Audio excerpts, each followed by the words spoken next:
Matthew 26, verse 69 to 75. Peter's denial and the crisis of the Old Covenant. In the closing hours before the crucifixion, the Gospel of Matthew records a striking moment in the courtyard of the high priest. While Jesus stands before the religious authorities inside, Peter waits outside among the servants and guards. The passage reads, open quote, "Now Peter sat outside in the courtyard, and a servant girl came to him, saying, 'You also were with Jesus of Galilee.' But he denied it before them all, saying, 'I do not know what you are saying.'" Matthew 26, verse 69, close quote. This moment unfolds during the night of Israel's most decisive transition.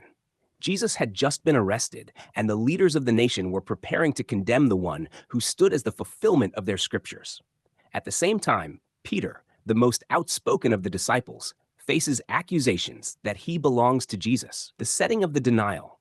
Matthew carefully places Peter outside the courtroom while Jesus stands inside giving testimony before the high priest and the council.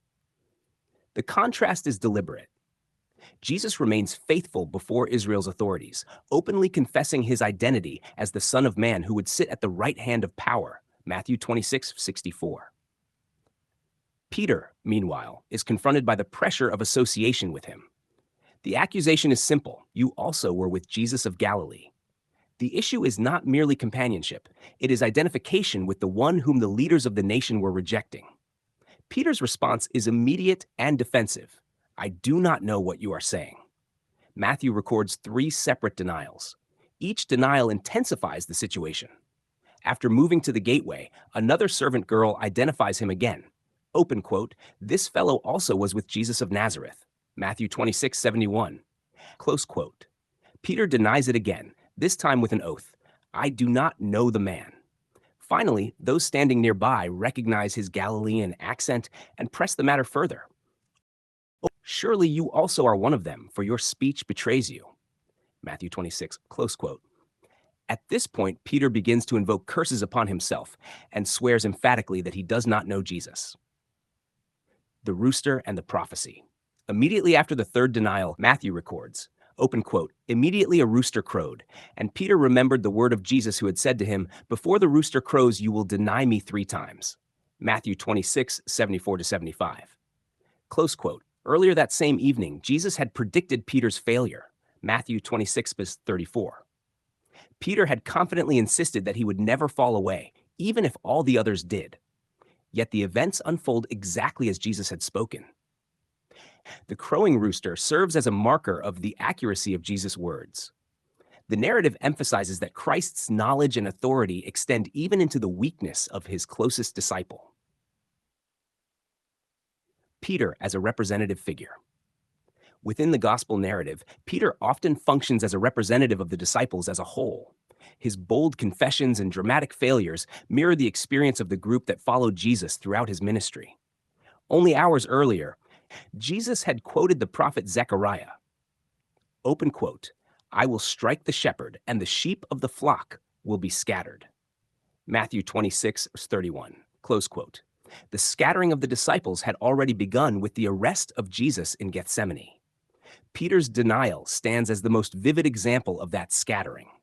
The followers of the Messiah, who had walked with him throughout his ministry in Israel, now distance themselves as he stands alone before the nation's leadership. The transition of the age. This moment occurs on the threshold of a covenantal turning point. Jesus was entering the final stage of his mission, the offering of himself as the sacrifice that would bring the old order to its fulfillment and conclusion. The temple system, the priesthood, and the sacrificial structure of the Mosaic covenant were nearing their appointed end. The weakness of Peter highlights the inability of human loyalty to sustain the covenant relationship. Even the most devoted disciple falters when confronted with fear and pressure. The narrative underscores that the stability of God's redemptive plan does not rest upon the faithfulness of men, but upon the faithfulness of the Messiah himself. While Peter denies Jesus outside the courtyard, Jesus remains steadfast inside the tribunal. The contrast reveals that the success of the mission rests entirely upon Christ. The foreknowledge of Christ. Jesus had predicted Peter's denial earlier in the evening, yet the prediction was accompanied by another statement recorded in the gospel accounts that after the resurrection, Peter would be restored. The knowledge of Christ encompassed both Peter's failure and his future standing among the disciples. This reflects the larger theme within the gospel narrative, the unfolding of events according to divine purpose. From the betrayal of Judas to the arrest, the trial, and the denial of Peter, the events move forward exactly as foretold. Peter's response. Matthew concludes the passage with a brief but powerful statement. Open quote. So he went out and wept bitterly. Matthew 26:75. Close quote. The memory of Jesus' words pierces Peter's conscience. The realization of what has occurred brings deep sorrow. His confidence collapses as the weight of his denial becomes clear. Matthew does not linger on Peter's grief, nor does he yet describe his restoration. The focus remains on the unfolding events surrounding Jesus' trial and crucifixion. The larger narrative.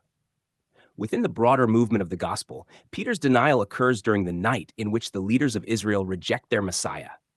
The king stands before the representatives of the covenant nation, while even his closest disciple falters outside. Yet the failure of the disciples does not halt the progress of redemption. The narrative moves forward toward the cross, where the work that secures the new covenant will be accomplished entirely by Christ himself. Thus, Matthew records Peter's denial as part of the larger story of the transition from the old covenant order into the fulfillment brought by the Messiah. A story in which the faithfulness of Christ stands firm even when those closest to him falter.